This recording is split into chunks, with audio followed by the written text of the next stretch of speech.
Last time on Bluelock, Asagi's team are the first to clear the second selection, followed by Nagi's team and 5 more teams, making the tally of players left in Bluelock 35.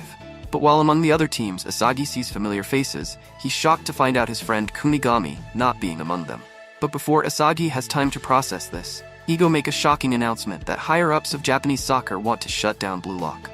However, here's the crazy part. They can continue on, and not only that, but play as Japan's U20 team if they can defeat the current Japan's U20, which just added Rin's older brother Sai into their ranks. Stunned, anxious, and excited, in 3 weeks' time, our diamonds in the rough get ready to take on their biggest challenge yet.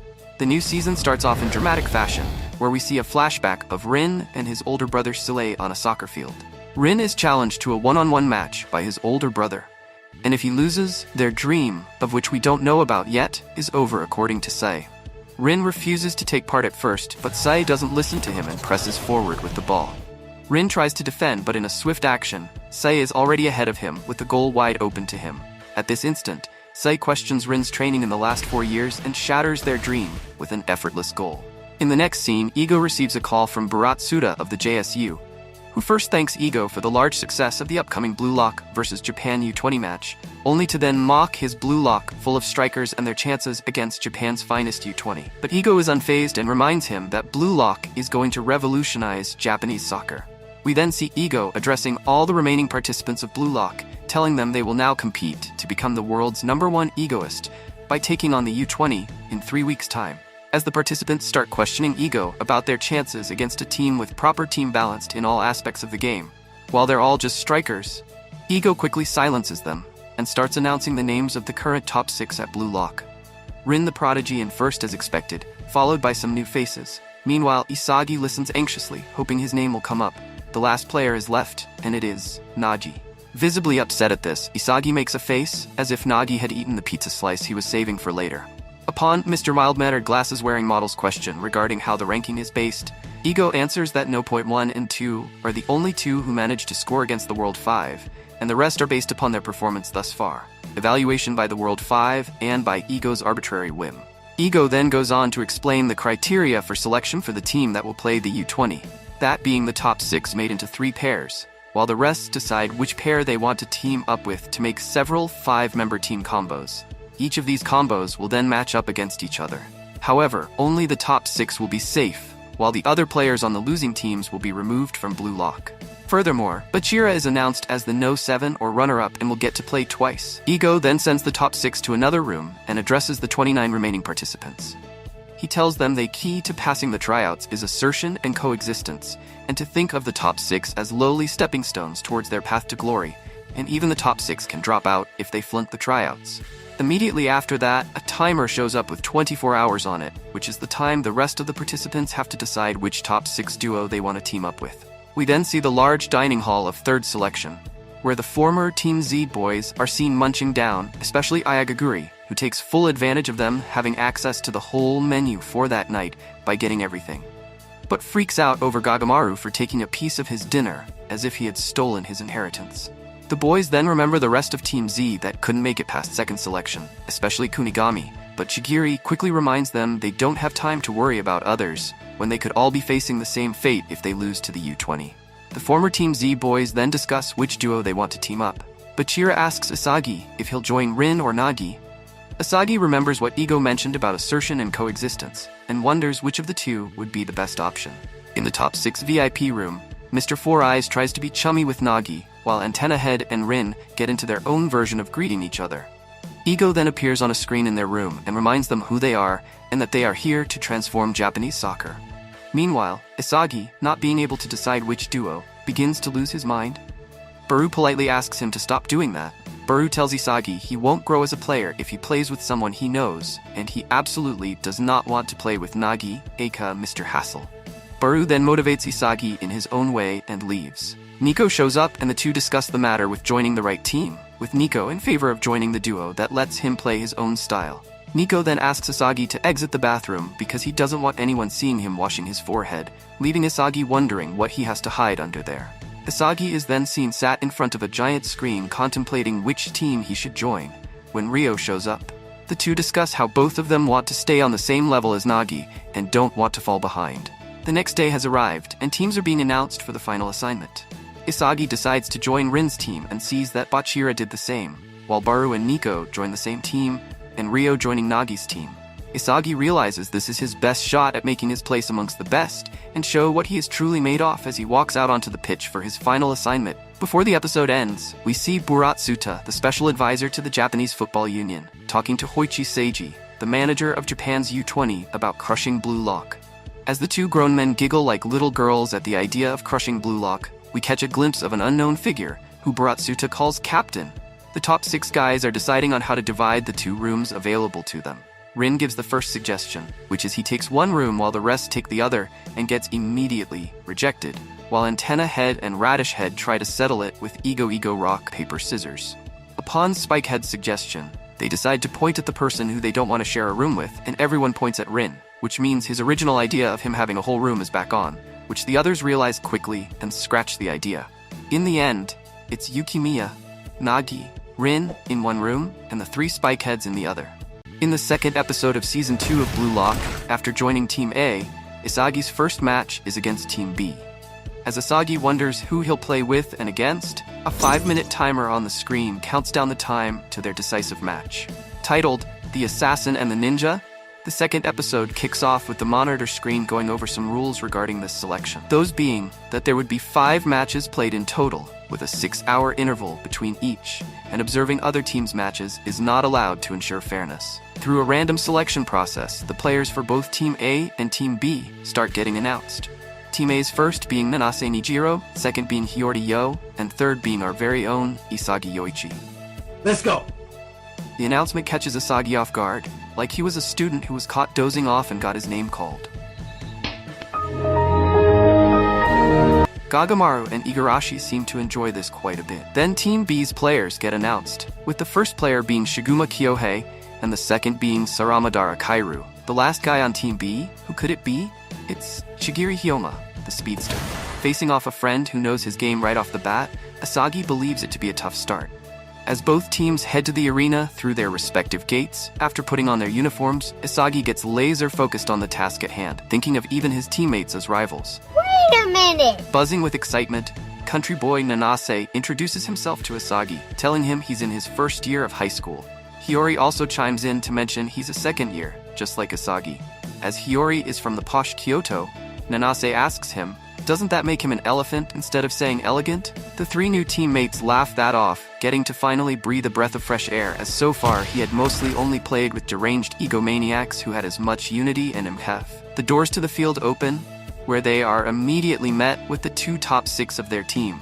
Isagi tells Hiyori he's a former teammate of Rin, and when Nanase's greeting gets shot down by Rin, having been familiar with the diva, Isagi tells Nanase that's just how he is.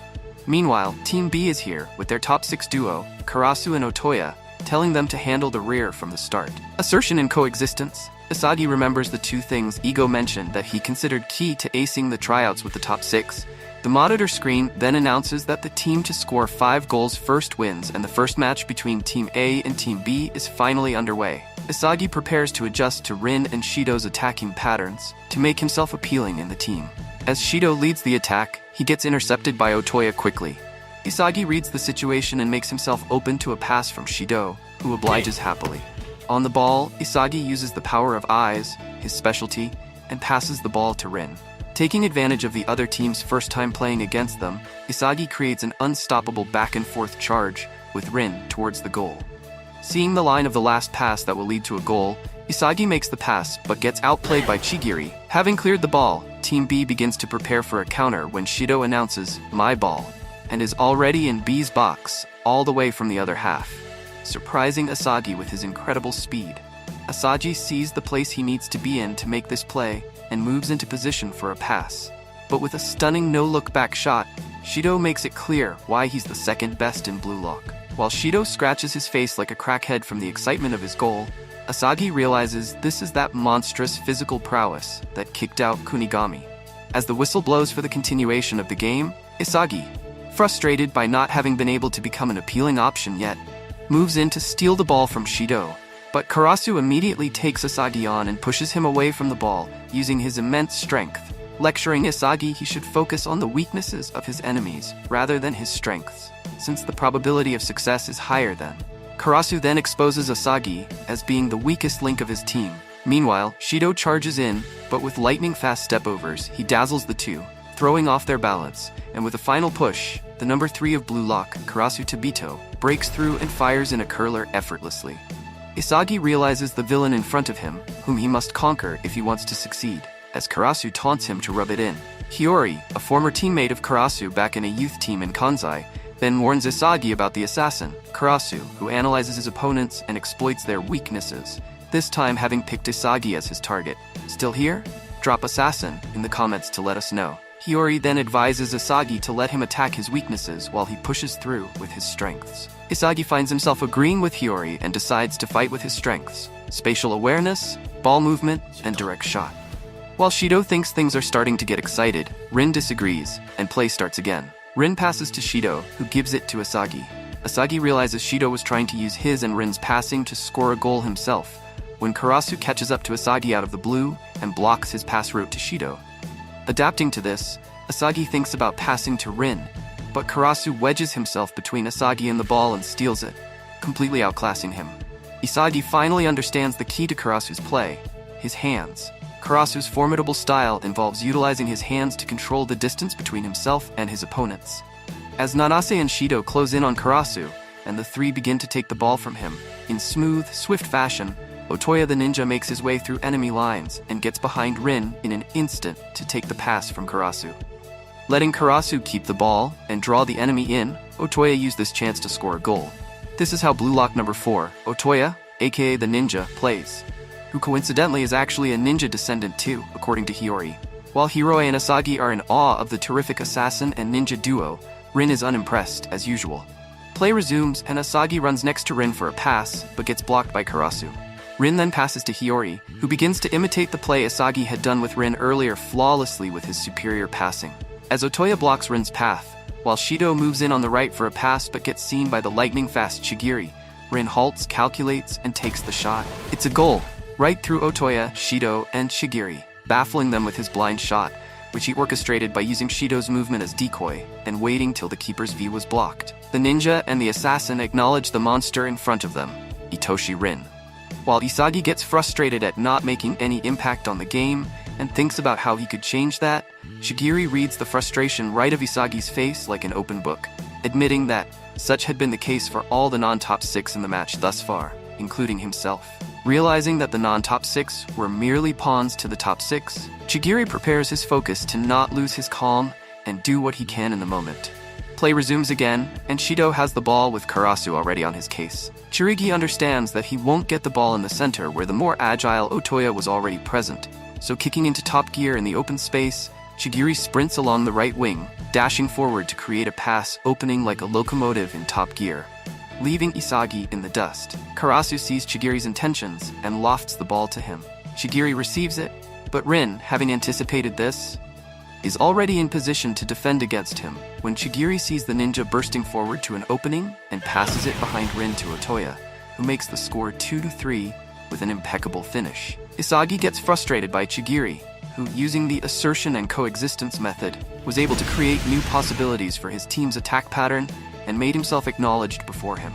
Seeing Hiyori do what he can to be involved, Isagi decides to position himself in front of the goal and wait for a chance to hit his direct shot but gets covered by Karasu. Isagi sees the ball fly towards him from Hiyori, but it wasn't meant for him. Rather, it's for Rin or Shido? The two arrive at the same position to get the ball but collide into each other and lose it to Chigiri, who thinking quickly passes it to Otoya, who gives it to Karasu, and Team B takes the score to 2-4. Rin and Shido bark at each other like dogs. Taking note of this glaring flaw in his team, Isagi finally begins to see the pieces to his chance at creating an appeal. With Rin and Shido butting heads and showing not a shred of chemistry between themselves, Team A is right on the brink of losing. Having struggled throughout the whole match thus far, not knowing how he could make himself useful and cement his value in his team, Isagi finally understands what he has to do: become a link between Rin and Shido. With this newfound strategy, can Isagi finally make an impact in the game?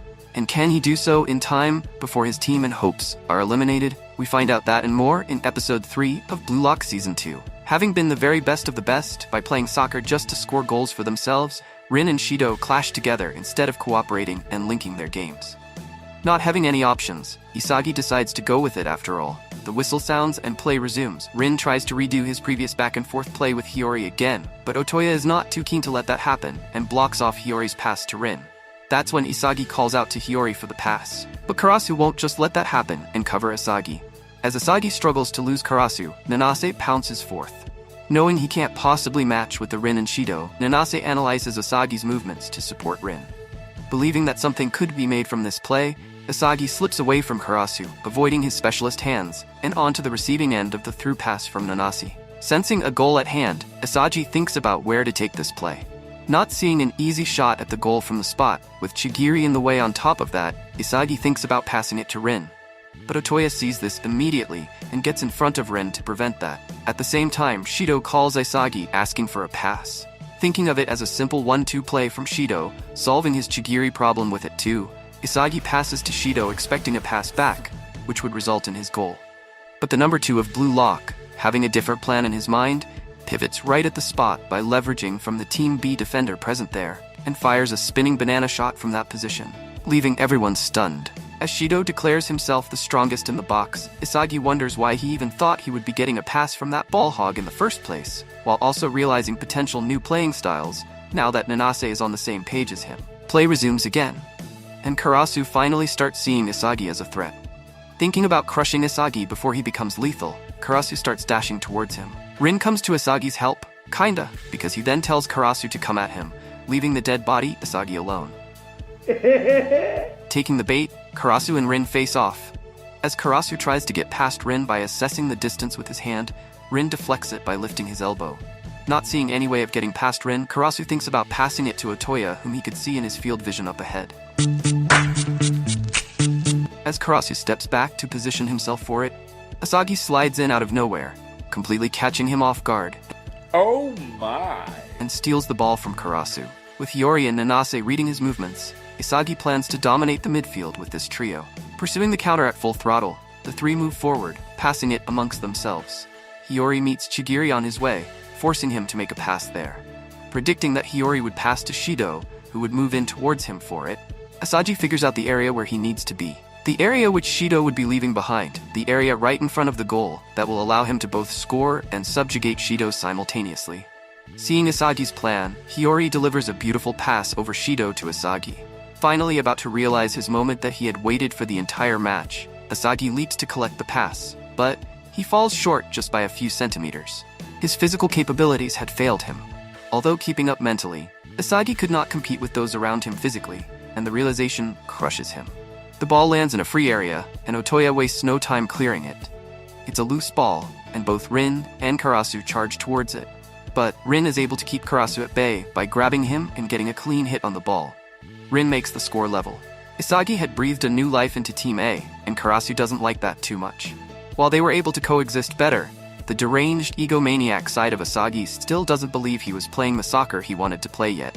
Hiyori starts speaking to Isagi regarding the pass, which breaks Isagi out of his psychotic trance. Hiyori apologizes for not giving him a better pass, but Isagi tells him the pass was perfect. He just couldn't keep up with it.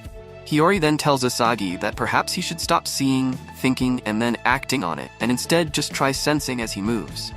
Make thinking a reflex, because at this rate, he could never cut it because of his glaringly lacking physical abilities compared to his superior teammates. Isagi is left speechless at what he's hearing. Meanwhile, the whistle sounds and play resumes again. Karasu has the ball again, and not wanting to repeat what had earlier, he passes to Otoya right away this time. Otoya passes it back, and as Rin and Isagi try to press Karasu, Karasu shoots the ball straight ahead through the space Isagi left him. Chigiri dashes for it, and when it seems like no one could stop this goal from happening, a flying Shido collects it and shoots it back. Nanase receives it, and him, Isagi, and Hiyori launch a counter. On the ball, Isagi wonders about what Hiyori had said to him earlier about thinking as a reflex when Karasu shows up to cover him. But Rin and Nanase follow suit, and the three initiate a triangle passing play to blast past Team B's defense. Isagi then passes it to Hiyori on the left wing, but Chigiri is right on his tail, bent on not letting him have his way. As the entirety of both teams charge towards Team B's goal, Isagi contemplates his move, the ideal place he needed to be to score. Realizing he was repeating his mistake of thinking first and acting later again, Asagi decides to stop thinking and feel it as he goes. Hiyori sends a cross, and as Rin and Shido prepare to pounce at it, Asagi leaps ahead in front of them, like a freight train, completing zoned in and smashing the ball into the top left corner of the goal to settle the match in his team's favor. As Asagi tries to process what just happened, an elated Nanase jumps on him, bringing them both to the ground, asking him how he did that. Asagi tells him he wasn't sure either since he just left himself to his senses and moved into the right place. As Nanase praises Asagi's brilliance, Asagi politely asks him if he could stop crushing him like a crate of eggs and get off.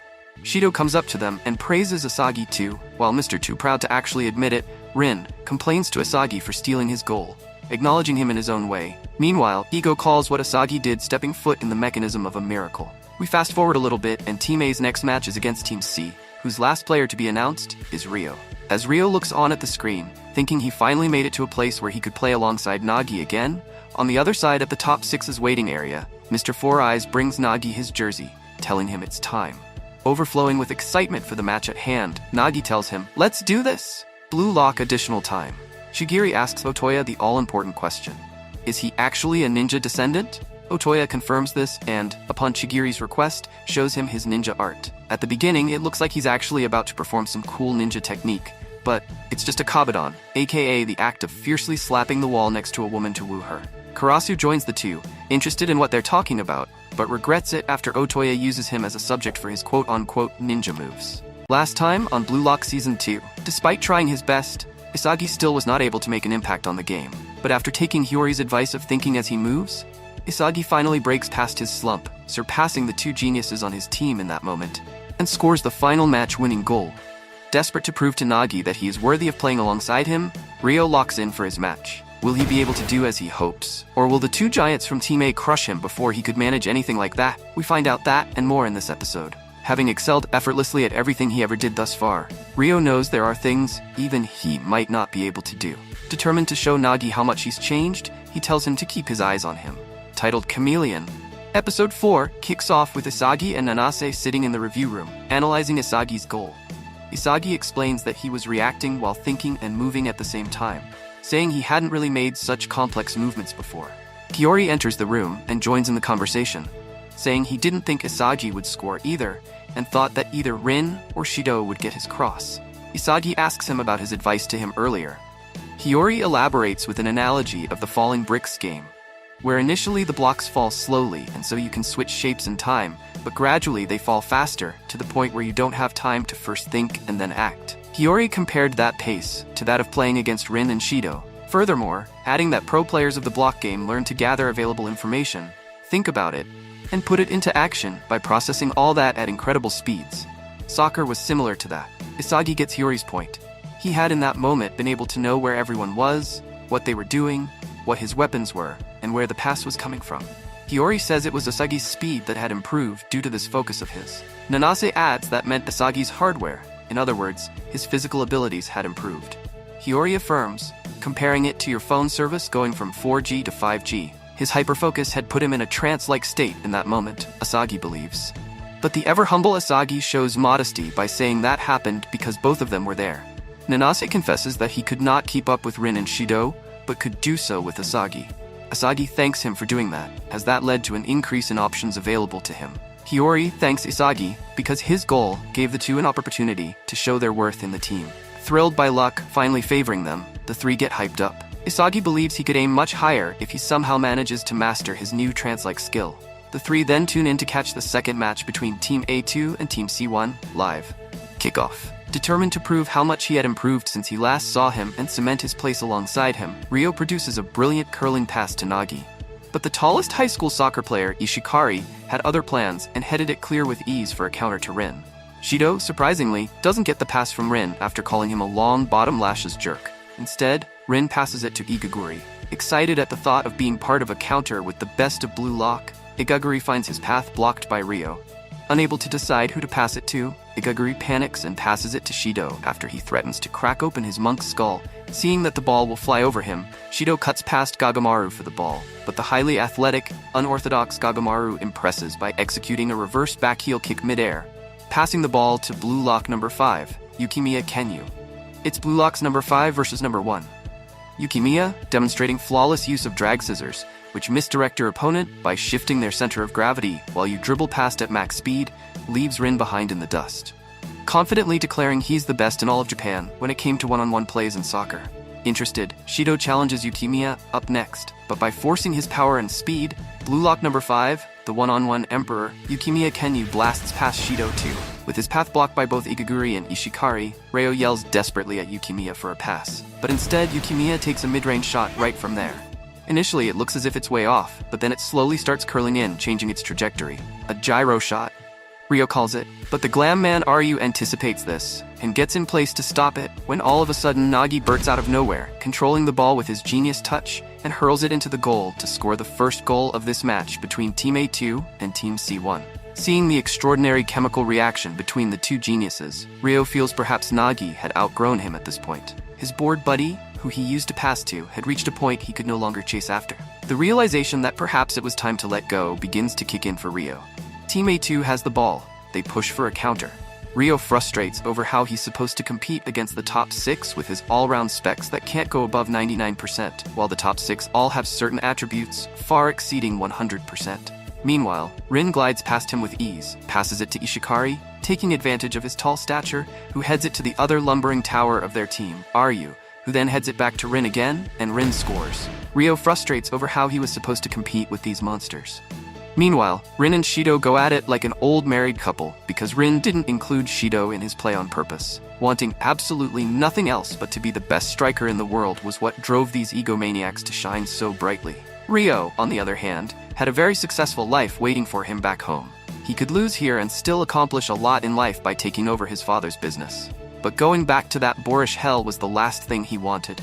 Mustering up a resolve to give it his all here like a fool if he must. Yukimiya starts the play, but Rin intercepts him, clearing the ball from him. The ball gets picked by Ryo. Embracing his talent for skillfully copying any play, Ryo makes the decision to trust it and depend on it from now on. Ryo takes charge of himself and doesn't pass to Nagi. Instead, he takes the shot from right there, a miss kick. It appears as if he had messed up, but the trajectory, just like Yukimiya's shot, changes drastically, and the ball flies into the bottom right corner for a goal, announcing the birth of Ryo's new playstyle, Chameleon.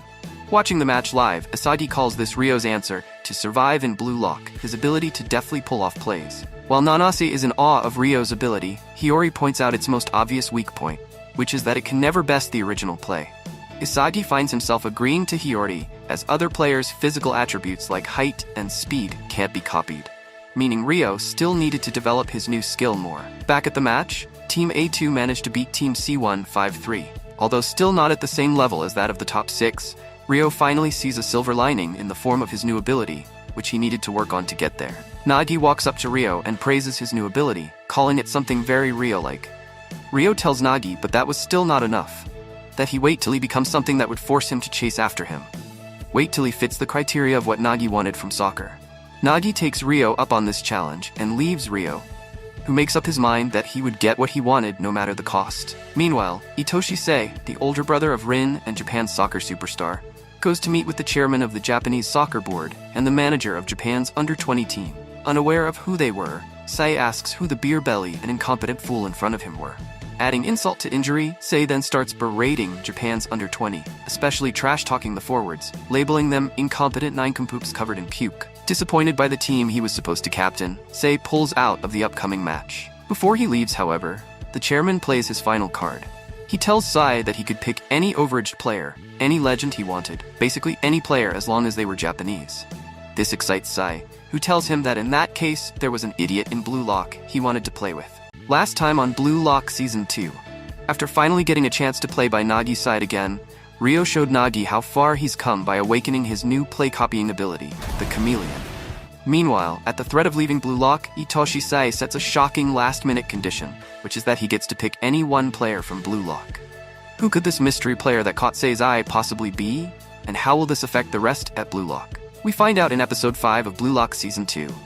The episode kicks off with Asagi looking at the stats from the tryouts, especially taking notice that besides Ryo, only 2 non-top 6, Bachira and Baru, had actually managed to score in these matches. Meanwhile, the final match of the tryouts ends with Team A's Rin and Shido scoring the final goal together, while fighting over who gets to score it like two dogs fighting over a bone, as usual. However, once the match ends, things escalate very quickly, and Rin and Shido actually engage in a physical altercation, with Shido landing a clean kick on Rin's nose. Shido then goes in for another, when Ego electrocutes him almost into a fried chicken to stop the fight. Ego then addresses all of Bluelock, telling them that he was finally going to announce the final 11 in just 6 hours. While reviewing who to keep in the final 11 and who to not, Ego receives a phone call from the chairman of the Japanese Football Union, Buratsuta. Although we don't find out the nature of the call till a little later on. Meanwhile, Isagi and the rest of the remaining Bluelock players wait anxiously in the hall for the timer to finish. Isagi thinks about his chances of making the final 11, as he was among the only 4 people who scored goals and weren't in the top 6. Shido, however, is suspiciously absent from the place for some reason. The timer finally comes down to 0, and the elusive Ego finally makes his second live appearance in front of the Bluelock players. Ego announces that this selection is based on the goal average of the players in Bluelock, as scoring is the essence of the game. Finally, the names of Bluelock Final 11 start getting revealed, starting off with the vanguard of the team, the cornerstone around whom the whole will be centered. That honor goes to the top player of Bluelock, the player with the highest goal average of 2.5 goals per match, the moody genius, Itoshi Rin. Next up, due to his exceptional physical abilities, Kagamaru Gin is the goalkeeper of the final 11. For left and right center-back positions, it's the tall glam man, Ryu Jubei, and the sharp-minded Nico Iki. For side-back positions, it's Chigiri Hyoma on the right and Bachira Meguru on the left. For the role of the defensive midfielder, who connects the defense to the offense, it's the one who is best at keeping the ball whilst also being good at analyzing the game. It's Karasu Tabito. Coming to the offense, the duty of being the forwards of the team falls on Otoya Eita and Yukimiya Kenyu, who will push ahead by combining Otoya's stealth and quickness and Yukimiya's one-on-one dominance. At the core of the attack, stationed right next to Rin, it's the guy with the most exceptional ball control in all of Bluelock, Nagise Shiro. Finally, Ego announces the final player to make the final 11, the player that had the highest compatibility with Itsuhi Rin, who could not only coexist alongside him as his shadow, but also subjugate him to score himself. The final piece of the puzzle.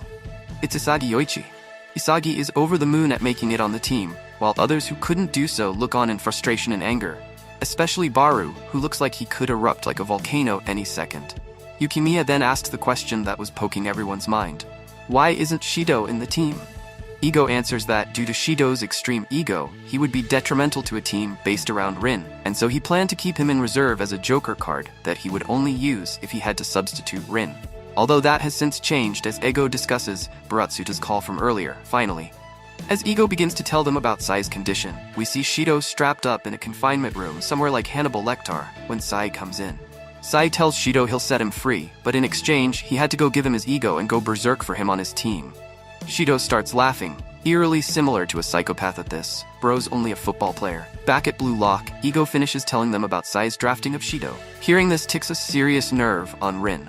Ego then announces a 15-day training schedule for the Bluelock 11 to train in until their much-anticipated match against Japan's under-20. Isagi and the other players get fired up with excitement now that they are just one step away from fulfilling their ultimate goal of stepping onto the world stage. On the other hand, Sai gets introduced to Japan's under-20, with Shido seen sitting in an under-20 uniform as well in the back. Although Sai very quickly reminds us he's Rin's older brother by telling his team he had no interest whatsoever in them straight to their faces. They're all surprised at this, especially Sendo Shudo, Japan's under-20 forward, who calls Sai out for his arrogance despite only being an academy-level player overseas. Sai quickly silences him by reminding him of the difference in their goals, because while Shudo was content with his current position as a forward in Japan's team playing in its top league, Sai had his eyes set on becoming the world's best. Before Shudo has a chance to say anything back, a maniacal Shido pounces out of nowhere and slams Shudo's head on the table, demanding he be put as a regular in the team if he beat everyone there in a fight. Before Shido is able to kick Shudo's head off his neck like a golf ball off a golf tee, Japan under-20's defender, Oliver Aiku, subdues the rabid dog that is Shido on the ground with ease, telling Sei he and the rest of the defensive line of Japan's under-20 had his back, so he should show his capabilities on the field and not with his mouth. Meanwhile, Chigiri, Isagi, and Bachira discuss Aiku and Japan's under-20's playstyle during their morning drill. Japan under-20s, centered around Aiku, their tall, talented defender, was a defensive team. Isagi and Chigiri wonder about how they would fare against an elite defense like theirs, while Bachira keeps repeating, by just crushing them, like a stuck record player. On his way to the cafeteria for his break, Isagi wonders about what Bachira was saying, and about his capabilities when he notices noise coming from the gym. It's Rin, going all out even during break time. Isagi asks Rin to take a break, or else he could injure himself. Rin says if that happened, then it just meant he wasn't at the level he thought he was. He had to give it his all because he was finally getting a chance to go up against his brother, Sai. Crushing him and surpassing him were the only things he had cared about, and he wasn't going to stop till he achieved that. Isagi acknowledges the drama queen's commitment, but tells him to at least take this water bottle because he didn't want him collapsing and taking Bluelock down with him. Rin takes the bottle, only to complain it was lukewarm seconds later. We then see Ego addressing the Bluelock players in a special meeting. Ego tells them about the concept of flow, the heightened state of mind where one is so focused on what they're doing, they lose track of time, owing their moments where they broke out of their shells in Bluelock to this concept. Ego goes on to tell them that the key to getting into the flow was to set optimal goals. Not too below your ability that would bore you, and not too high that would make you anxious, as a joyous state never exists alongside anxiety and boredom. Ego then defines ego as the rush or the joy you feel when you unlock a new weapon on the soccer field. Ego asks all of Bluelock to remember their time here and how much they had evolved thus far because they were going to use this flow state on game. They were the new generation of egoists who are going to overthrow Japan's under-20s and unlock a new age of soccer with their goals. Motivated by Ego's words, Isagi makes his mind up to find the goal that he could immerse his mind into. A goal that was only meant for him. Last time on Bluelock, Season 2. Isagi's efforts bear fruit as he finally makes the playing 11. Meanwhile, Shido gets sent over into Japan's under-20 under Sai's special request. As Ego tells the playing 11 of Bluelock about the flow state, the state where all your senses are heightened, achieved by setting realistic goals for yourself before the match. This state of mind would make or break their chances of success. Will they be able to execute this as Ego wants them?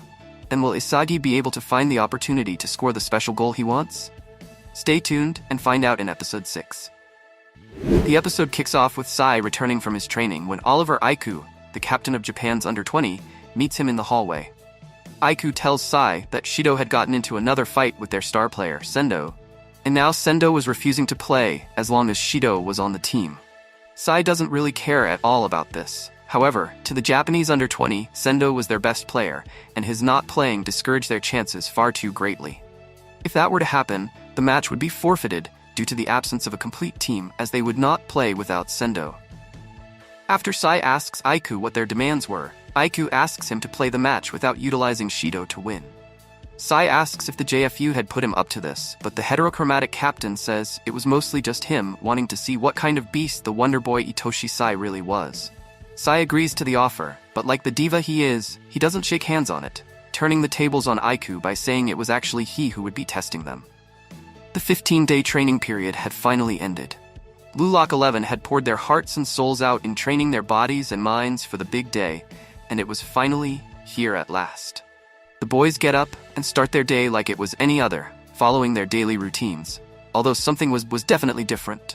The air was filled with excitement and thrill as the hype surrounding the match grew more and more. Having had his potential suppressed at an early age by being asked to follow conventional team plays and patterns, Aiku gets excited to see if he would get the chance to see in the Bluelock 11 what he couldn't do. The preparations are underway at full throttle at the stadium, while Rin mentally prepares himself with some meditation before the match. Thinking about his younger days when he would go and watch his older brother play and dominate, although now he was no longer in the sidelines but facing against him, the stadium starts packing up with more and more fans, excited to witness this exhibition match between the mysterious, super hyped, all-striker-based team Bluelock and their beloved national under-20. The JFU had not wasted any opportunity to cash in on this massive event by selling jerseys, keychains, and all other kinds of merchandise there. Izagi's parents also arrive, excited to see their son play in such a big match, although hearing people have a little too much confidence in the under-20 makes them a bit nervous for their son and his team. Less than 15 minutes remain on the clock till the match finally begins as fans start taking their seats, thrilled to see Sendo and Sai in action. Meanwhile, in the Bluelock locker room, the Bluelock boys get into their new jerseys, wearing ones that represent Bluelock for the first time. Bachira asks Asagi how he looked like a girlfriend looking for her boyfriend's approval, and Asagi tells him he looked good. The realization that they were playing against the Japanese under-20 team starts kicking in, but that doesn't put out the flame that had been lit in their eyes. Shigiri finds it hard to believe that they had actually made it this far when Nagi points out that this was just the beginning of the very long journey ahead. Ego joins the boys in the locker room, looking not too shabby in a Bluelock manager suit himself. Ego then reveals who made it to the bench spot on the team.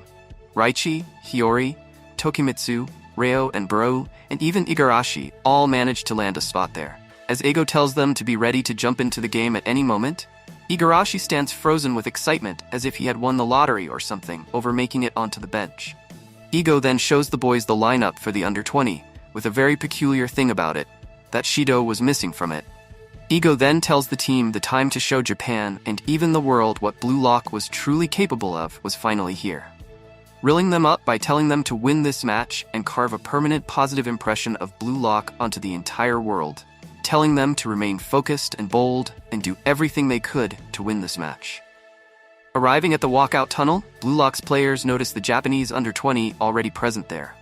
Rin, Bluelock's superstar, who also was their captain, leads the way to the end of the tunnel, where he finds his arch-enemy, his older brother Sai, standing adjacent to him. While Rin stares daggers at his brother, who could not care less, Aizu, the U20 captain, tells Asagi that they would not be playing Shido today and that they will be stopping Bluelock from scoring any goals. The entrance doors open, and both teams start walking onto the field. The deafening sound of the enormous crowd, the blinding floodlights, and a sense of nervous exhilaration engulf Asagi as he wonders about how far he's come. Izagi begins to doubt how he will even play in front of such a big crowd, but then shifts his mind into believing he can, and he will. Rin, standing right next to him, gives Asagi a solid chop to the back of the head to make him snap out of it and calm down. The two teams finish getting in position, and the referee sounds the whistle for the start of the highly anticipated Bluelock versus Japan's under-20. Bluelock starts with the ball, and the formation they decide to go with is a 4-5-1 formation with Rin up top. The plan was to start off with a triangle position with Karasu and the two center backs, while the two fullbacks would move forward, changing it into a 3-6-1 nitro formation that utilized more players in the middle. The aim was to create a super flexible formation that could only be done by using an all-strikers team that could produce a goal from utterly anywhere, called the Bluelock system. Rin passes the ball to Asagi, who quickly gives it to Bachira. On the ball, Bachira comes across the defensive midfielder of the under-20, Hayate Haru, but dazzles him with his impeccable dribbling as he beats him with a swift air rush turn, shocking him and fans alike. Looking for the right man to pass to in that current time, Bachira lands on Asagi as he generates a beautifully crafted pass that would certainly land right at his feet. That's when the key defender and captain of Japan's under-20, Oliver Aiku, decides to show them how it's done by clearing the ball from that height, baffling both Asagi and Bachira. Asagi is in awe of this super defender's game awareness, speed, and physique as he starts to get an idea of what they were actually up against. Aiku tells Asagi that on the soccer pitch, the strikers were often considered burglars who stole the balls, while the defenders fell into a more police-like role in getting them back, and that he should know well that he wasn't a policeman that would let a little burglar like him steal any balls. As Team Bluelock gathers their heads around this stunning defensive play by the under-20s defensive juggernaut under the loud noise of the crowd chanting "Aiku, Aiku," Asagi believes he had found the wall that would lead him towards his flow as he gets fired up and tells Aiku he'll need a collar if he wishes to stop him. Oliver takes the challenge from the young soccer star with open arms, and the episode ends there. Last time on Bluelock Season 2, the wait finally came to an end. Match day between Bluelock 11 and Japan's under-20 had arrived. Their nerves-wracking, yet their spirits pumped, the Bluelock boys start the long-awaited match with an aggressive attack right off the bat. But when Aiku stops a seemingly unstoppable cross, it becomes clear that things weren't going to be easy as Asagi locks his sights on his next target. Oliver Aiku, the defensive cornerstone of under-20. Will Asagi be successful in conquering this defensive titan, or will the under-20 just steamroll through Bluelock, crushing their dreams in the process? Find out now in Episode 7. Having had a taste of what it's like to go up against the pros, the Bluelock 11 realize that they're going nowhere with Aiku guarding the center the way he is. So they decide to go with Otoya on the right wing. Asagi prepares a pass for Otoya as he gets into position to collect it, but he finds the Buddha lookalike Darai Moroku in his way. Able to predict Otoya's off-the-ball movements perfectly, Darai keeps Otoya covered by not allowing him a way ahead to collect the pass. Isagi is surprised that someone could keep Otoya at bay like that. Isagi then passes the ball over to the left winger, Yukimiya Kenyu, the best one-on-one guy among all of Bluelock. Although before Yukimiya gets the chance to show off his skills right away, Neru Tepe of the under-20 faces off against him as soon as he's on the ball. Yukimiya manages to slip past him at first pretty easily, but Neru is right next to him the next second. Calling himself a nimble herbivore, Neru contradicts a shy herbivore's docile nature with his confident defending as he clears the ball from Yukimiya. Luckily, Nagi is right where the ball ends up and doesn't miss a beat in gathering it. But Miyu Kazuma, the Doberman of Japan's under-20, holds Nagi there in place. Using his immense physicality, he stops Nagi from making a run for the goal by pressuring up right against him. That's when Aiku steals the ball from Nagi, like taking candy from a baby.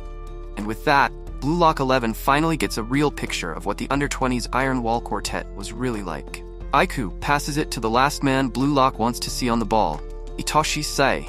Sai makes a sprint just as he grabs the pass, although Chigiri, who had moved back for defense so that Bachira can be on the offensive, quickly catches up to him. As Chigiri thinks about using his speed to overwhelm him, Sai shocks Chigiri by hitting a hard 50-meter-plus pass. Japan under-20's left winger, Sho Kento, is on the receiving end of this glorious pass, who immediately passes it on to Kitsunezato Teru, their right winger, before Ryu even has a chance to defend. Karasu takes on Kitsune, but after a little fancy footwork, Kitsune passes it back to Sai. Having demonstrated a perfect use of the Catenaccio counter, which uses strong defensive play to stop opposing goals and then counters catching them off guard. Sai starts looking dangerous near the goal. That's when Nito and Chigiri step in to stop him in his tracks. Sai stuns everyone with his quick thinking and vision as he delivers a stunning looping pass to the under-20 forward, Sendo. Sendo makes solid contact and sends the ball flying towards the goal. But thankfully, it doesn't end in a goal thanks to Gagamaru's Gagamaru punch. The ball falls towards the left corner, and Sai dashes after it. Sai then shows everyone why he's called the Genius Sai by hitting a goal from an angle few could even think about attempting a goal from. The entire stadium jumps with excitement over this beautiful goal. Their chants weigh heavy on the Bluelock boys, who start feeling like NPCs in Sei's world. As Isagi stands frozen in place, feeling completely unseen, Rin tells him to snap out of it and swears to turn the crowd's cheers into wails in the next 90 minutes, or he isn't Itoshi Rin. The under-20 team comes over to Sei to congratulate him on his goal, but Sei, being the problematic diva he is, doesn't want to get along with them even in moments of triumph. Calling them losers, especially roasting Sendo for missing such an easy goal that even a monkey would have scored after Sai had stopped himself 3 times from scoring just to get this lackluster team going. Sendo doesn't take well to being called someone who's worse than a monkey, but Aiku calms him down, telling him to not miss any more chances moving forward. Using their 4 elite defenders, the Japan under-20 team had stopped the Bluelock attackers in their tracks. And then, stealing the ball from them in this confusion, they launched a counter starring Sai that delivered them a goal at the end of it. This was the playing style of Japan's under-20 soccer team. Isagi thinks hard about a way to work around this strategy of theirs that was proving to be so formidable. Meanwhile, at the bench, Henri shows concern over the final training camp drills not playing out like they expected. Ego, however, expected this as things change completely in the real thing. Mental state, muscular tension, and stagnant thinking are all variables experienced in the actual thing that oftentimes lead to a failed performance in the actual event, no matter how successful the training was. Mental stress was the main culprit in all of this. Although there was one way to overcome this problem: improvisation. Through ad-libbing, Bluelock 11, using the ego-fueled soccer that had been beat into them at Bluelock, could make their way out of this slump. And Ego had complete faith that his diamonds in the rough were capable of that. Trying to not occupy his mind with useless thoughts, Isagi clears his head for the task at hand as Bluelock 11 resumes play with possession. Wakatsuki Itsuki, the defensive mid who looks like he might have a fascination with eating brains, squares up against Rin to block him. Rin makes a short pass to Isagi, who was hovering right around him, and the two leave the under-20 midfield in the dust with the quick link-up play. Passing the ball to Bachira, Isagi and Rin gallop to the front. Joining Nagi to make it 3-2 in favor of Bluelock, Isagi splits up to take position for the goal. Aiku takes on Isagi, while Kazuma takes on Nagi. Although Nagi insists he be given a pass, Bachira has his eyes set on the player who could utilize it the best, Itoshi Rin. As Rin elegantly collects the pass, Ego praises Rin's improvisation, believing his awakening would set the tone for their victory. In an attempt to show up his older brother, Rin keeps going until he almost crosses the corner line, stops, and takes a shot right from there at the goal. The shot is great, and the angle is perfect too, but a slight graze of the keeper's gloves prevents the ball from becoming what would have been a sensational goal. The ball rebounds from the goal and falls to Yukimiya, although Neru is once again in his way. Spotting his teammate in a pinch, Isagi circles around Yukimiya, confusing Neru if he'd pass or take it ahead himself. Yukimiya charges ahead himself and drills a cannon into the top right corner. Aiku, however, is able to block this as well somehow, and the ball rebounds to a free zone. Darai rushes to clear it, but getting payback for earlier, Otoya beats him to it as he takes his shot at the goal. But the deranged Doberman of Japan's under-20, Kazuma, stops the ball with his bare face. The ball flies into the air and starts falling in Nagi's direction. Two under-20 midfielders hasten towards Nagi to prevent him from doing anything, but Nagi, with the help of his superior ball control, controls the ball between his shin and foot, transitioning it into a tap lift, and with a glorious jumping turn, Nagi Seishiro introduces himself to Japan by scoring the first goal for Bluelock 11. The whole world freezes, it seems, as though someone had stopped time itself. Thinking perhaps his introductory goal wasn't up to par, Nagi wonders about the sudden pin-drop silence when roars of cheers erupt from the fans all of a sudden. All in awe of the mind-blowing goal they had just witnessed, Aiku recognizes the allure of the all-striker team finally, as they prove they could be quite potent if the circumstances were such. The episode concludes with Nagi celebrating his goal by sitting cross-legged on the field with his fist to the sky, basking in the excitement of the entire stadium that was going wild over his goal. Last time on Bluelock Season 2, the Bluelock 11 face a setback as Sai produces a brilliant goal from the side, reminding everyone why he's called Sai the Genius. However, after much struggle, Bluelock 11 equalizes through a stunner from Nagi. How will the under-20 respond to this, and will Bluelock 11 be able to capitalize on this? Let's find out in Episode 8. The episode kicks off with the world still simmering in the masterpiece Nagi just cooked up. With the crowd still ablaze, Isagi starts feeling like perhaps making it to the world stage was not so far-fetched after all. Upon Henri's curiosity over why their team's attack suddenly started working, Ego tells her it all started from Rin's goal attempt through sheer ego-charged improvisation. Ego elaborates further by saying, in any field, the losers always try to find an excuse to justify their failures when things don't go as planned. However, the select few who, despite initial upsets, keep pushing on, looking for alternatives, are the ones who end up succeeding in the end. Rin was the trigger to that in Bluelock, and Isagi was the key to awakening Rin. Picking up on the same thing Ego was talking about, Isagi goes over to Rin and praises his goal attempt in order to lift his spirits. But Rin takes offense to it instead, catching Isagi off guard for a moment.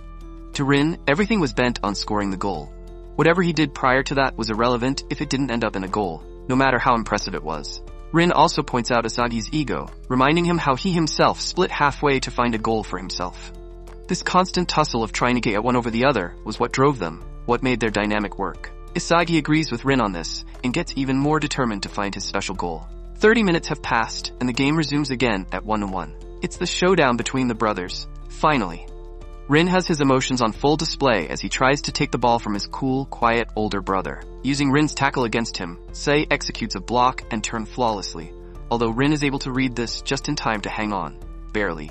Sei then schools his younger brother by doing a cross elastico, nutmegging his brother in front of the whole world while muttering to Rin that he would never surpass him as long as he behaved as his younger brother.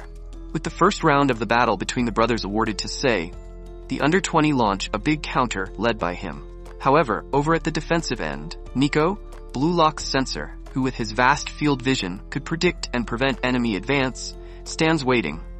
Nico quickly analyzes the pitch, picking Sendo as the most probable person Sei would pass to. He locks on. Successfully predicting Sei's plan of luring him in to disturb their formation, Nico pauses one step early and clears the ball. The ball reaches Karasu, and Bluelock's counter is on. Karasu accurately analyzes the enemy's three-phase defense pattern. Phases 1 and 2 consisted of a press from Hayate, followed by the zone defense provided by their defensive quartet. Karasu challenges this with a back and forth alongside the swifty Otoya. This triggers the under-20's third and final defensive phase, their defensive juggernaut, Aiku himself, to take action. But Otoya misleads Aiku by passing it on to the speedster Chigiri on the right. Aiku wastes no time trying to intercept Chigiri, but Chigiri, who at this point could not be told he wasn't the fastest man on the planet, blasts off through the right wing, even leaving Aiku behind. Nearing the right corner, Chigiri makes a quick pass to Karasu, but it gets cleared by Sai. The ball then falls into Rin's feet. Aiku, who had been underestimating the boys from Bluelock thus far, admits to his mistake and tries to redeem himself by caging their strongest link, Rin. Having observed Rin was right-footed, Aiku blocks Rin's right foot, forcing him to his left. As if the world had stopped for him in that instant, Rin takes a deep breath and strikes the outside of his right foot against the ball, curling it in and scoring a goal, leaving Aiku and the rest standing there like statues. With this, Bluelock breaks into the lead as the score becomes 2-1. Isagi rushes to hug Rin, but Rin dodges at the last second like a skilled matador. With their team falling behind, the Japan Under-20 spirits finally catch fire as they prepare to exact their revenge by equalizing the score before the end of the first half. Under-20 gets to it right away, although Bluelock doesn't just sit around either. To ensure they hold on to their lead till the next half, they put Plan B into play, which placed Nagi at the front while the rest of the team defended. Kitsune passes the ball to Cho, but thanks to Nico's rightly timed tackle, he isn't able to get enough power on it, and Gagamaru easily blocks the shot. However, the ball lands with Sai, who, as though he had glued the ball to his foot, breaks right through Isagi and Bachira without a problem and fires a terrific cross right at Sendo. Sendo gives it his all to try to collect it, but Rin steals his moment of glory by thrashing the ball clear. Cleared, and with little time left on the clock, Bluelock lowers their guard, which gets taken advantage of right away by Sei, who fires a bazooka into the top left corner of the goal. Gagamaru is unable to reach it, and the goal seems inevitable when suddenly a flying Ryu blocks the shot. The referee blows his whistle for the half as Bluelock manages to keep their lead. As they rejoice, a fired-up Shido looks on from Episode 9 kicks off with a flashback from Rin and Sei's childhood, giving us a clearer view of how inspirational and important Sei was for Rin growing up. Rin would accompany Sei to his soccer matches, watching his brother obliterate all his opponents as he chased his dream of becoming the best striker in the world, which made Rin curious about it as well. Until one day he stepped onto the field and scored a beautiful volley despite never having touched the ball before. Sei acknowledges his little brother's potential, and this moment sparked Rin's dream into existence, to become the second best striker in the world, behind his older brother. Back in the present time, Isagi's parents get acquainted with Bachira's mother, who was also there in support of her son. The two families chat about just how much of a positive effect playing soccer has had on their lives. Simultaneously, Chigiri's mother and sister are also in attendance, delighted to see Chigiri back to his normal, beaming self again. Although beet red with embarrassment, Chigiri isn't as glad to see them there.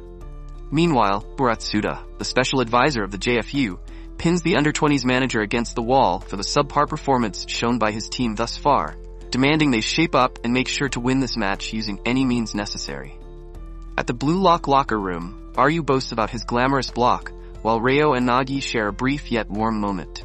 Igo then enters the locker room and starts giving a recap of the major events during the first half, pointing out the most important one, which was Rin breaking through their initial slump with his egoistic improvisation that was being supported by Isagi at all times. Rin had used Isagi as a sacrificial pawn at that point in order to get past their ironclad defense. Igo highlights that the team had reached this point because they all had been playing like they were the star of the team.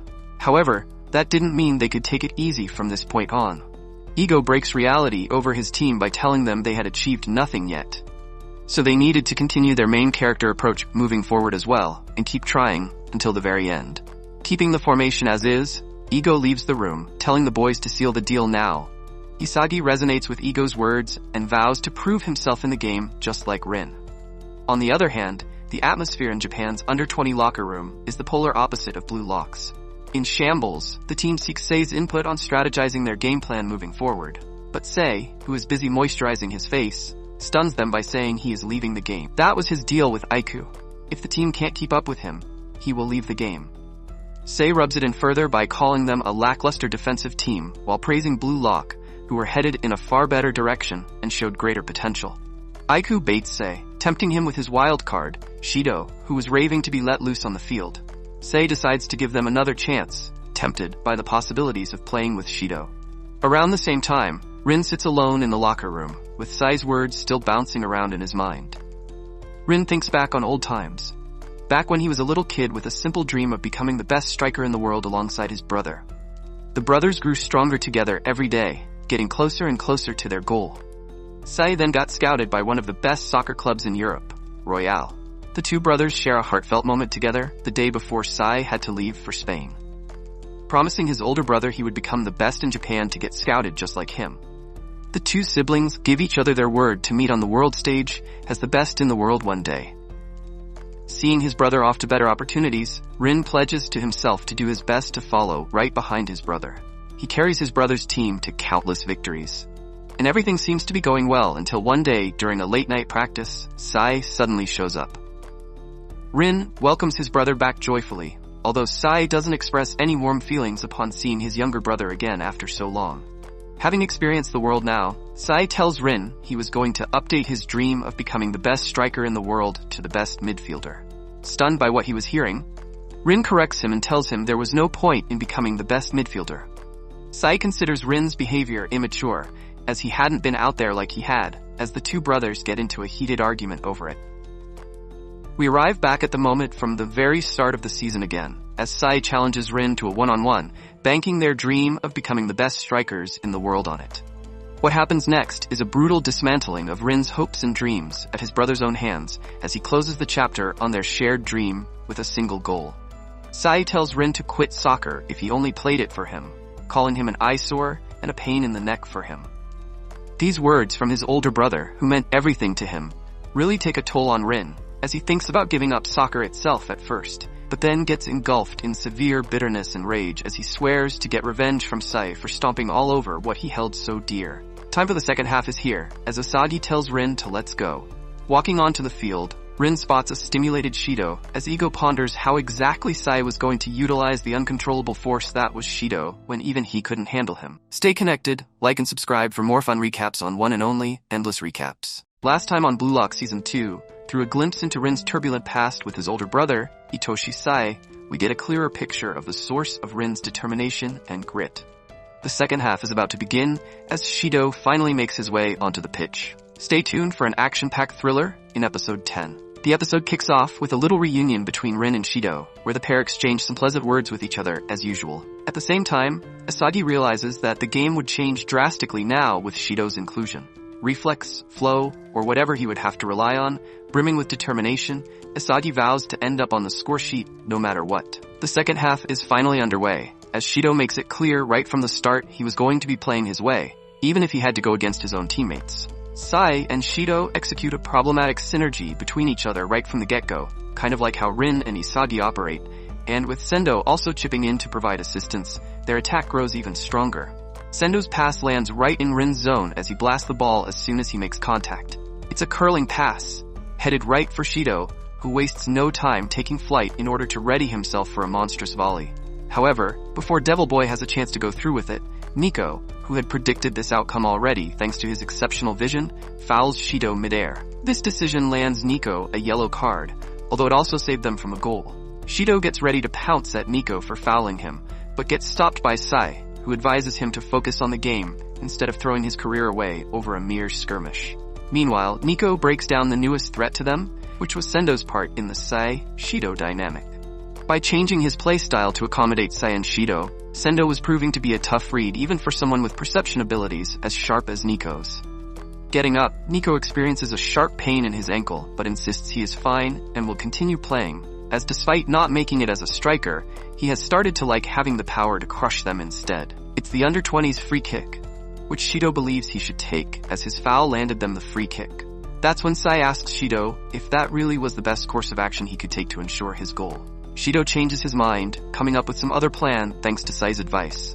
The whistle blows, and Shido makes a fake outrun, leaving the kick to Sai, who delivers a curler to Shido. Predicting all this, Chigiri dashes at full speed to intercept the ball before it gets to Shido. However, he falls just an inch short as the ball reaches Shido, who, displaying his impressive dragon drive kick, smashes a goal into the top left corner. Assessing Chigiri's speed accurately as well as the position Shido would be in, Sai had not only been assessing everything, but also acting on it in the form of his perfect pass. Isagi realizes he would have to achieve something similar moving forward if he wished to score a goal as well. Suddenly, Chigiri collapses on the ground, having exerted himself too much on the field. His muscles start cramping. Simultaneously, Nico, whose ankle couldn't take it any longer, also drops down on the field in agony. Seeing how two of his players were unable to continue playing optimally, Ego decides it's finally time to call in the subs. Being away from soccer for so long due to his hiatus had really taken a toll on Chigiri's stamina, while Nico also laments not being able to keep going, even though the real game was only just starting. In order to rejuvenate the team's balance again, Eigo brings in Reo and Hiyori as the substitutes. Walking back to the stands, Chigiri is overcome with deep anguish and bitterness over his unfortunate situation, which Eigo points out is the reality check of his weakness that he needed to work on moving forward. Reo walks up behind Nagi, and the two share a few words of encouragement between each other. Izagi realizes that the next goal would shape the outcome of the game, and thus the time to make the appropriate adjustments was now. The game resumes, and Rin passes the ball to Hiyori right away. Bluelock's game plan, which relied on everything happening around Rin, was now going to change with Hiyori's introduction, since his ability to create stunning improvised passes would create new plays and strategies. Hiyori gets to it right away, passing the ball to Karasu through a narrow space. Karasu returns it back, and the short, quick exchanges between the two throw the opposition off. Taking advantage of this, Hiyori shoots a graceful curling pass over to Nagi, who quickly gets behind it but gets interrupted by Doberman. Forced to pass it along, Nagi sends the ball over to the guy desperate for a chance at glory, Isagi. Isagi lunges at the ball at full throttle, but Aiku drops in all of a sudden and clears the ball from Isagi's clutches.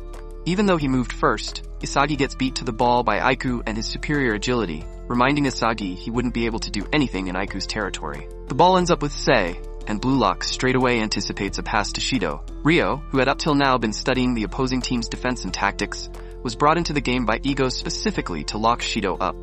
Ryo analyzes Shido and Sei's movements and waits for his chance, until finally he leaps, and by copying Aiku's signature defensive move flawlessly with up to 99% accuracy, Ryo successfully stops this dangerous-looking counter. With the help of his chameleon defense, Ryo vows to bring Shido down, no matter what. The episode kicks off with another look at Ryo's outstanding defense against Shido by using his chameleon, aka copycat, defense. Both Hirori, who with his unique and exploratory passes, and Ryo with his amazing move-mimicking ability, had proven that both of the substitute choices that Eigo had made were on the mark. Isagi eyes down his target, Aiku, the biggest thorn in his side, who he must overcome in order to make an impact on the game as he wanted.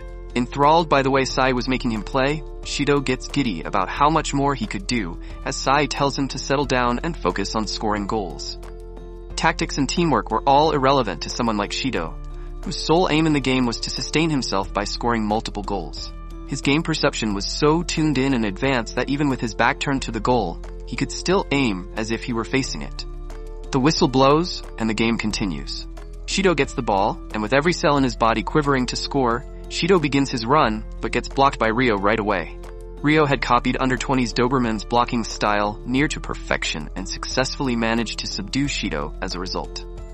To human beings, existence was an act of leaving behind something that would leave a mark of their presence, whether it be some creation, becoming someone, or even creating offspring. For Shido, the mark he wanted to leave behind was in soccer. Using a weird analogy, Shido considers scoring fertilization, where the soccer ball was the seed, the goal was the egg, and scoring was the explosion that facilitated it. Sai makes a long-range pass over Bluelock's defense, and Shido darts after it, hungry to score another goal.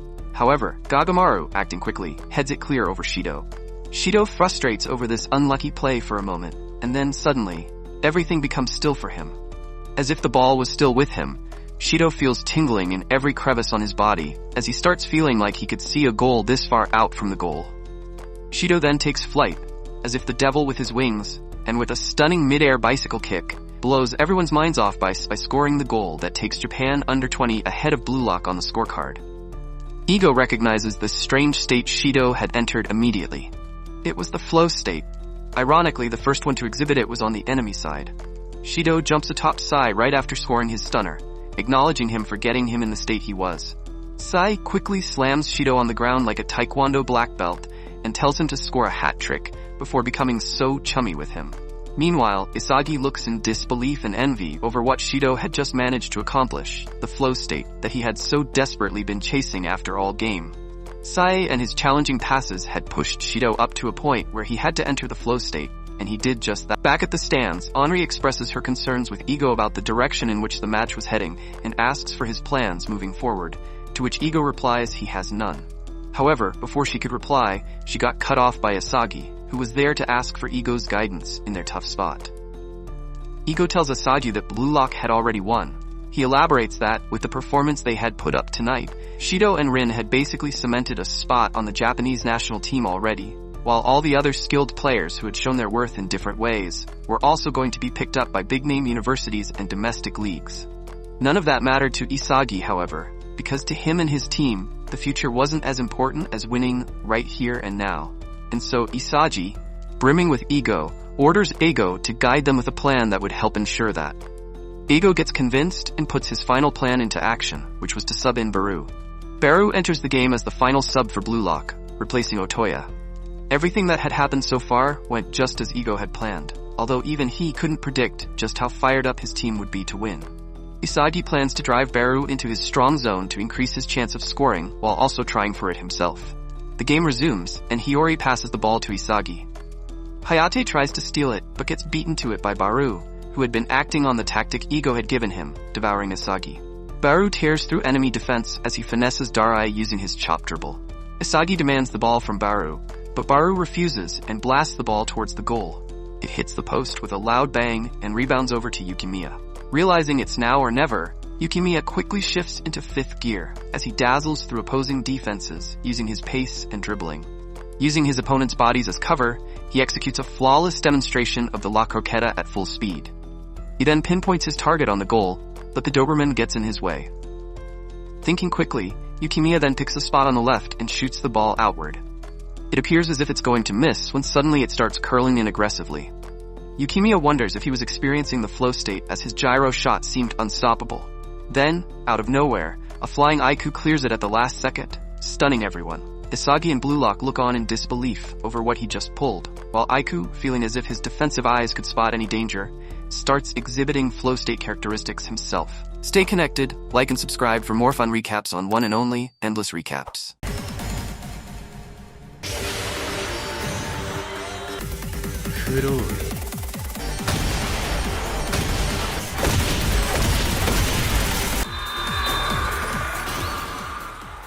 Last time on Bluelock Season 2, the balance of the game shifted after Shido scored his miraculous goal by exhibiting the highly sought-after flow state. Despite the setback, Bluelock doesn't back down and struggles until finally it looks like Yukimiya will equalize again, but gets blocked at the last second by a diving Aiku, who had also entered into a flow state by this point. Will this transformation in Aiku spell the end for Bluelock, or will they overcome it somehow and prevail? Let's find out in episode 12. The episode kicks off with a peek into Aiku's past. The promising young prodigy dreamed of becoming the best striker in the world too, but was forced to perform as a defender instead after his coach said he would not play him anymore if he didn't listen. His dreams, like the buds of unwanted flowers, were not allowed to bloom, and soon started fading as he tried to blend in with the blind masses. One day, Aiku went over to his coach and asked him if he could become the greatest striker in the world. His coach told him he definitely could, but Aiku had quit his previous dream at that point and instead had dreamt up another one, to become the greatest defender in the world. Putting tremendous hard work into it, he kept climbing up the ladder and is now showcasing his abilities against Bluelock 11 as he clears the ball from Nagi. The ball falls to Rin, who humiliates his opponent by nutmegging him as he advances for the attack. But Aiku, who at this point was in full control, in other words, in a flow state, correctly predicts Rin and after some tussle, manages to steal the ball from him and kick it clear. Catching the ball midair with grace, Sai acknowledges Aiku's amazing performance as Karasu comes forward to block him. To counter the counter, Hiyori takes the outside spot to envision all the dangerous passes he could muster up, while Bachira takes Kitsune, Aryu takes on Kento, and finally, Ryo sizes up the enemy's trump card Shido. Not being able to hold him back, Karasu loses Sai as he darts forward and delivers a pass over to Shido. Running underneath it, Ryo puzzles between guarding Shido or looking out for Sai. The pass was hard to get to, if it were any ordinary player, but precisely because it was Shido, Ryo knew he had to stop him from getting to it. Although, despite his best efforts at restricting him, Shido still manages to get past Ryo and smash a volley. Gagamaru, quickly thinking on his feet, realizes there were only 2 spots left for Shido to score towards thanks to Ryo's pressing. He still had to choose which of the 2 he should pick, and going with his gut, he dove down. However, as fate would have it, the ball curves at the last second and starts going into the top corner, at which point Gagamaru had already moved. But the athletic freak goalkeeper of Bluelock, leveraging from his hand, blocks it with his feet. The ball rebounds and lands with Ryo, who initiates a raging counter after flawlessly copying Nagi's play from earlier. The counter's on and Boru has his sights fixed on Isagi, even though the play was favorable, although he gets sidelined by his opponents already anticipating this. Isagi breaks down the conditions under which his ideal goal would most likely happen. Find the spot where he could get his direct shot off or get a combo going that'll lead to a goal while keeping Aiku unaware of it.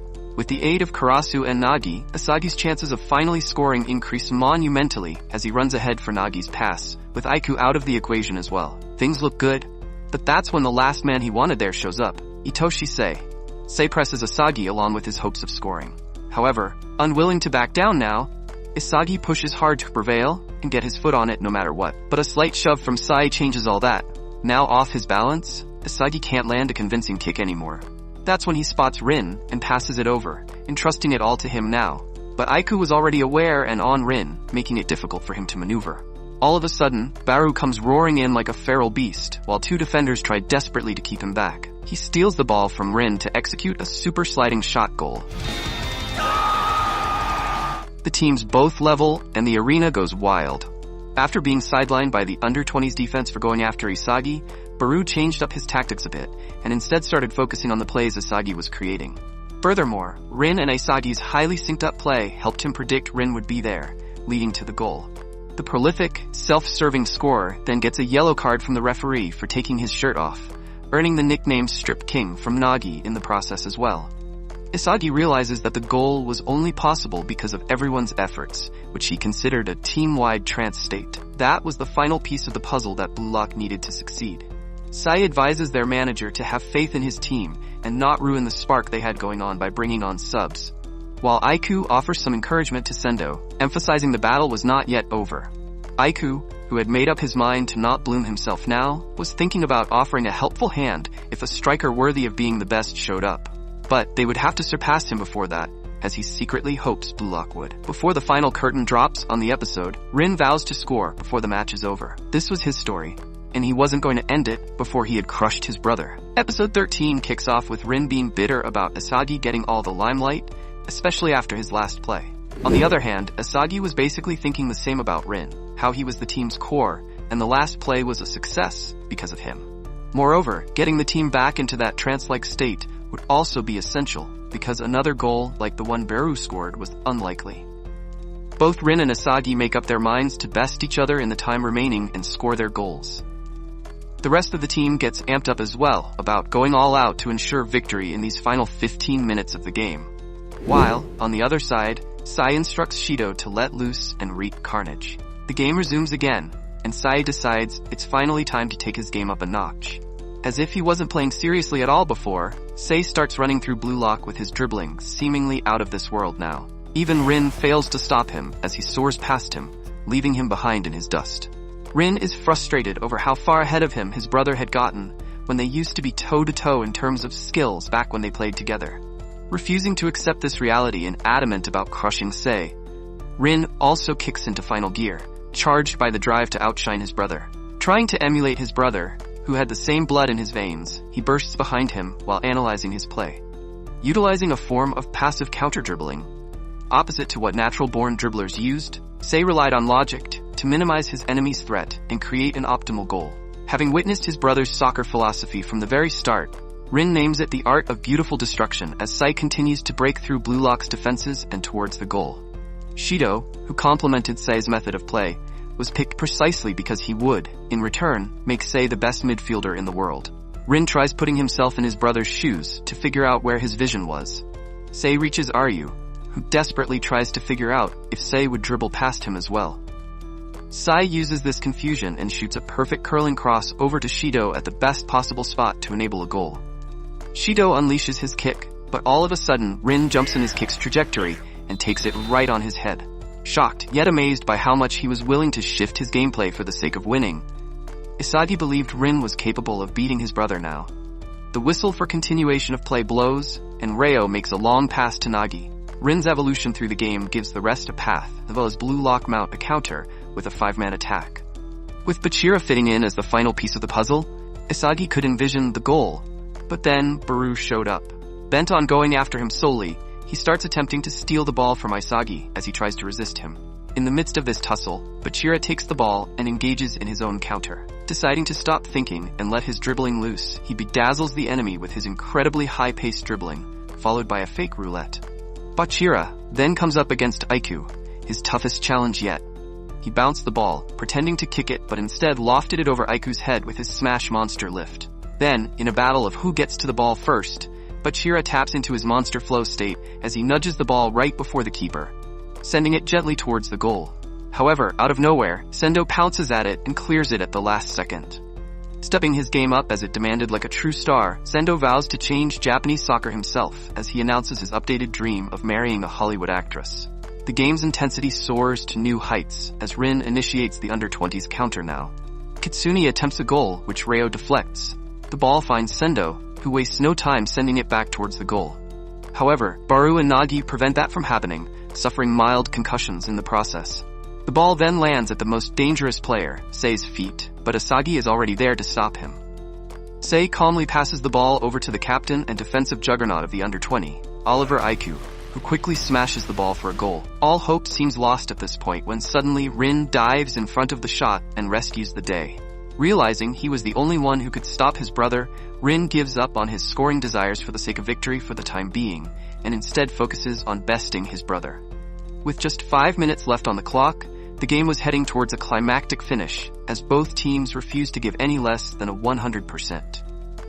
Focusing his mind on the spots his brother would want to capitalize on, Rin accurately predicts where he'll shoot to. But Sai, being his older brother, makes sure it will miss him by a hair, and the ball reaches Shido. Thinking it's all over, Rin starts to admit he could never surpass his brother when a raging Asagi comes out and clears it right before Shido can head it into the goal. Time and time again, Asagi had helped Rin out when he was about to lose. Not just him, but everyone at Bluelock was keeping up with Rin in their own ways. This feeling of not being alone, however, doesn't affect Rin the way it would any normal person. As for an egoist like him, this knowledge made him want to vomit. Having lost his senses finally, Rin sets his eyes on Asagi and pledges to take everything from him. Stay connected, like and subscribe for more fun recaps on one and only Endless Recaps.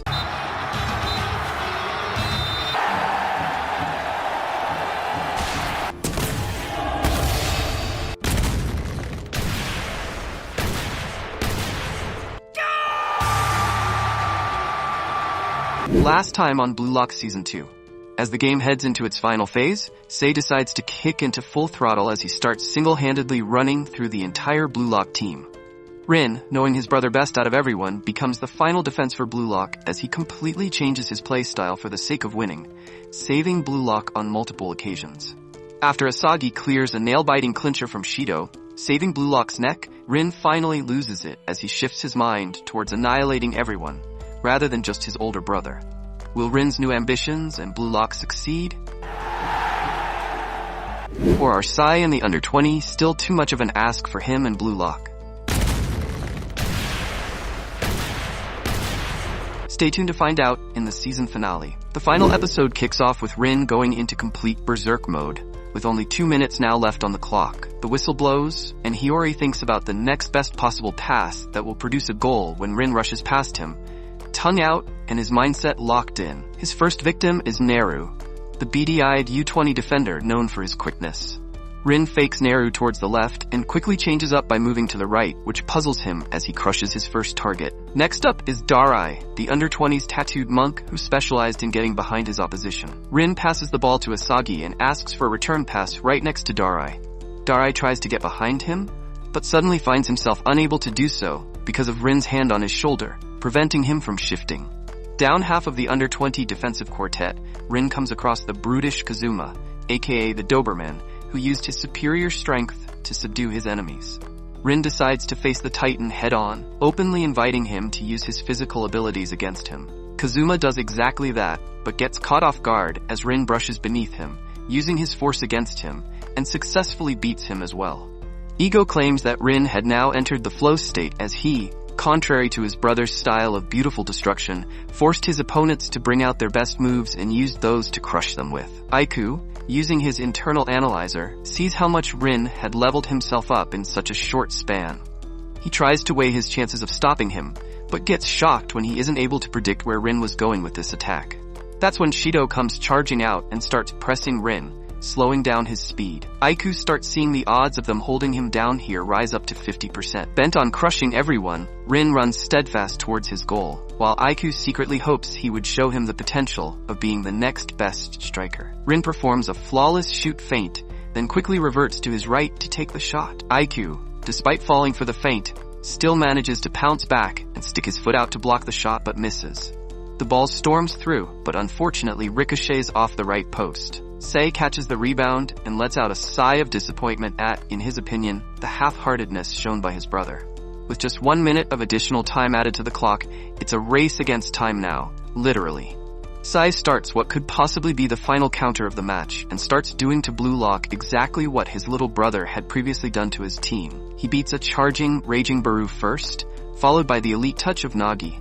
Karasu decides to take the under-20 beast on himself to give the others time to cover all possible players Sei could pass to. Stakes higher than ever before now, the two Itachi brothers face off, as if the rest of the world had shut out around them.